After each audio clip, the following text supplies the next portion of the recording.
Hey everybody, wanted to do a review of the Canon 2.8 Mark 1.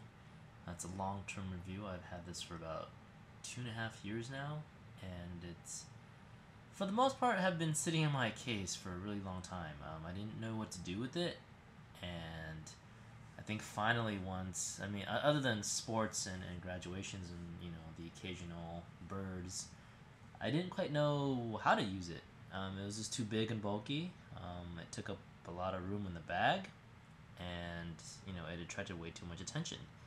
But finally, I think during a few portrait sessions, I decided, hey, let's use this, and I think I realized I finally figured out a use for it, which is this lens does amazing portrait work.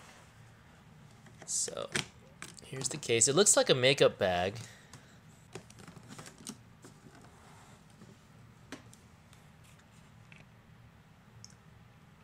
And as you can see, it's I put desiccants here just to keep moisture out of it for storage. Here it is inside the its case. Pretty much fits fairly snug. There is a piece of Velcro here to keep it from coming loose. And for the most part, I actually never carry the case with me on shoot. It's too bulky. It goes into a bag, and it weighs about 5 pounds. This is the Mark 1, so it's a little heavier than the Mark 2. It weighs about 5.6 pounds. It's not really that noticeable unless you're holding it for a really long time. So here it is with the lens cap.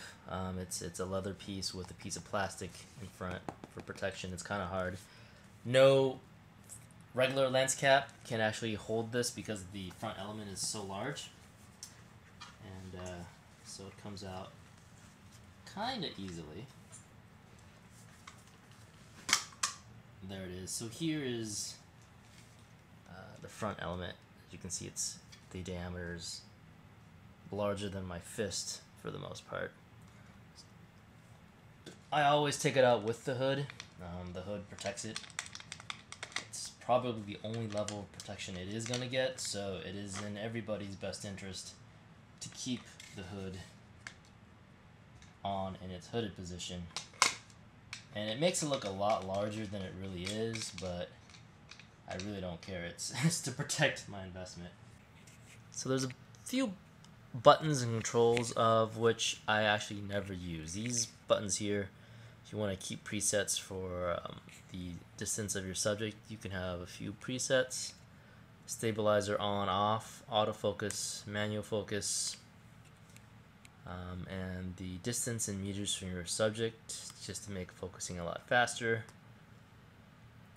And here's the stabilization modes, whether or not you're panning it or whatnot for the tripod or hand holding it. These buttons are convenient, they're great. The only, I guess, gripe I have with it is there isn't a lock, so sometimes when you're carrying it, you're going to hit the manual focus, and it moves very easily. And as such, sometimes you're like, hey, how come it's not focusing? Or in the moment, you don't realize it isn't focusing, and hopefully you will realize it sooner rather than later. And I apologize. This lens has been out for a while. This is the Mark 1, like I said, so there's probably a ton of reviews on it. So I'm not going to do a technical review. I'm just going to use, how I feel about it after the years. If you ever want to shoot it in the hot sun, most lenses have filters. You can either have ND filters to stop down the light. You can have various pieces of shading. With this lens, because it's, again, the front element is so large, you're not going to be able to put a filter on it. So what they did is they've made the filter in the back, which is right here, and you press these two buttons and it comes off. And this is the stock filter. It's clear.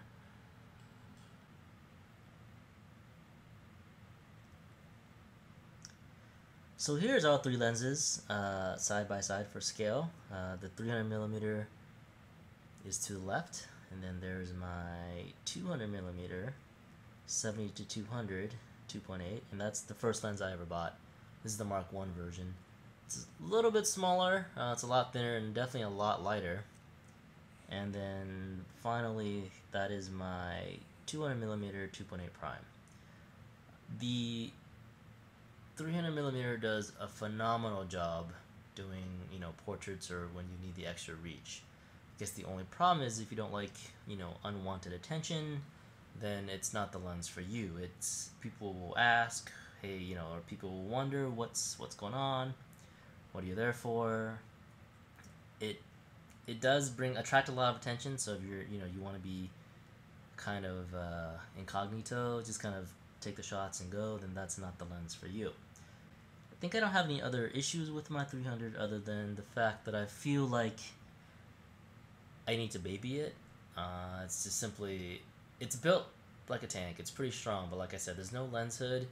So, and the size of the glass is just, the diameter is very, very large. So if things fly into it or rocks or whatever or whatnot, it's gonna pretty much be very painful.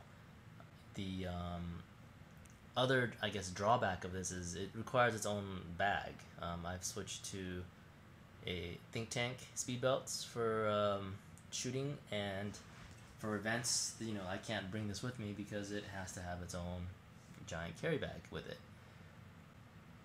Other than that, the price for these right now, I think, have dropped. Semi-dropped. You can get a used one for about 3,000 to 3,500, give or take. Brand new, they're about 4.7. The Mark 2s, brand new, is about 7,000 and change. So, again, I don't feel justified enough to go to the Mark II version on either of my 300 or 70-200. I stuck with the Mark 1. I think they did a phenomenal job with what they've done so far for me. They're my bread and butter. I really don't find the need to replace them. Yes, I'm aware that they're a little sharper, and if you stack tellies, they are sharper, but this served many, many people. These two lenses served many, many people 5 years ago or whatnot, and I don't see the need to replace them. They're just amazing tools, and that's pretty much it. If there's any questions, let me know.